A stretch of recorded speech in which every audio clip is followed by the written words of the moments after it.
viewers can just see in the background, this is the whole building of the China City Mall here at the Santasi area within the Kumasi metropolis. And this place houses a number of businesses. So we are told that the fire started at one of the external shops here at the mall and spread through to the other areas. It's not a very good sight for the owners of this mall, who are still looking so helpless, looking at their wares being burnt and also the fire spreading through. We have the fire officers still here. 4 of the fire engines came initially, but they have gone back to refill the engines, and they are still trying to make efforts to douse the flame. The fire officers are blaming the rapid spread of the fire on the combustibles that are in the building, and they are also blaming that the building is weak. They have seen some cracks within the building. So these are the initial investigations the fire officers are putting across, and though they are still on site still to douse the flame, more fire engines are still coming in. So my cameraman can just pan to this fire engine just coming in right now. So they want to tackle the fire from the behind of the building, because that place is now spreading. Where we are standing currently is the frontage of the mall, the main entrance where shoppers come here. I put a question to the fire commander to find out from him if they have recorded any casualty, but he says for now they are not able to give any of that confirmation, but they are still working to see. But we are told that when the fire started, most of the shoppers and also the shop attendants who were inside ran out, and they had to come out, called the fire officers, who also dispatched their fire engines. We have the Kumasi Mayor here, who has come here with some of the officials of the National Disaster Management Organization. Let's try and see if we can get the fire officers here. Okay, so I think it's engaged for now, but you can hear some blasts sound coming out of the main building where the fire is still spreading through. And from where I stand, I see the fire spreading so fast, so quickly, and the fire officers are not able to enter the place because of the nature or the spread of the fire. So they want to tackle the fire from behind. So some of the fire engines have gone at the tail end of the building, trying to contain the fire from there. Initially, they had started their efforts here at the main entrance of the mall, trying to contain the situation, but they saw that it was not yielding the very much results they wanted. So the sirens are just blowing, and more fire tenders are coming in.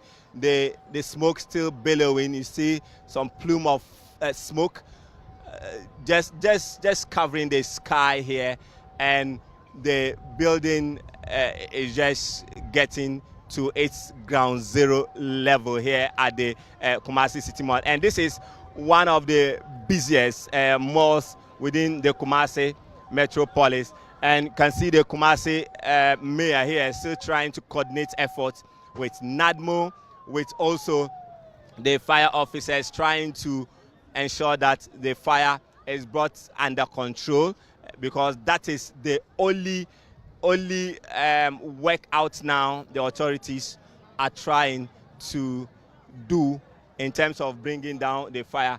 Let's see if we can get the Kumasi mayor, who is here still coordinating efforts to ensure that the fire is being controlled. So he's in talks with officials of the NADMO, officials of the Ghana National Fire Service, trying to ensure that the efforts are being coordinated. Mr. Mayor, you are welcome to ChannelOne TV. I know when this happened, you didn't sit in your office, you came around, you are still coordinating efforts. What do we know so far? We don't know anything. Our efforts are geared towards extinguishing the fire, preventing it from extending to other properties beyond this particular location, and making sure that we protect lives and property. That's our foremost preoccupation. So that's what we're concentrating our efforts on. How best are we going to devise appropriate means to quench the fire? So we have called for the tankers from the drip unit to come here to come and augment the tenders, so that as and when we run out of water, we'll be able to have quick access to water for the firemen to quickly do whatever they are supposed to do. When we are done with that, investigations will continue. The fire department has picked up preliminary information, but it's not something that we can do anything with immediately. We'd have to process and assess it, do evaluations before we can come to a conclusive report. So for now, our concentration is to deal with the fire. Your observation on what is hindering the efforts? Human activity. When the fire tenders were coming, the sirens were blaring, but users of the road did not create the appropriate path for the fire tenders to get here in time. And that's an appeal I'm making to our citizens. Whenever you hear any form of siren, whether it's on a police motorbike, whether it's on an ambulance or a fire tender, it is going to attend to an emergency. That's why the siren is blaring. So once we hear any form of siren, what we have to do as citizens who are using the road is to create access for the siren, the vehicles, or whichever medium has the siren, to come and pass and go attend to whichever emergency that they are going to attend to. If this had happened, maybe some way, somehow, we would have been able to save the situation. It's unfortunate that we have lost several millions of dollars out of this fire in this particular location, and it's sad.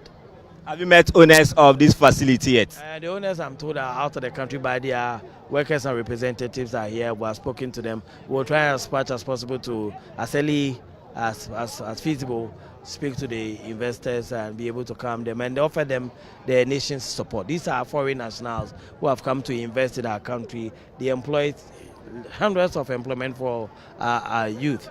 It's the end of the month. About 300 staff of this place are supposed to be paid tomorrow or the next day. If you look at the liability, it is going to be difficult for them to pay salary, and that's a huge burden for government and our people. So we'll do whatever we have to do to assist them, if possible, to come back. What do we know about casualty? We have not had any casualty. The fire department was able to evacuate all the staff. All the workers were, with the help of bystanders, were able to evacuate all of them. We don't have any casualty on hand. What we have is the losses that we are suffering as a result of the our inability to deal with the fire. We have lost everything that they have within their warehouse and in their shops. All right, Sammy, so that's the Kumasi Mayor, Richard Ofori Bwediajiman, popularly called Zuba, the Kumasi Mayor.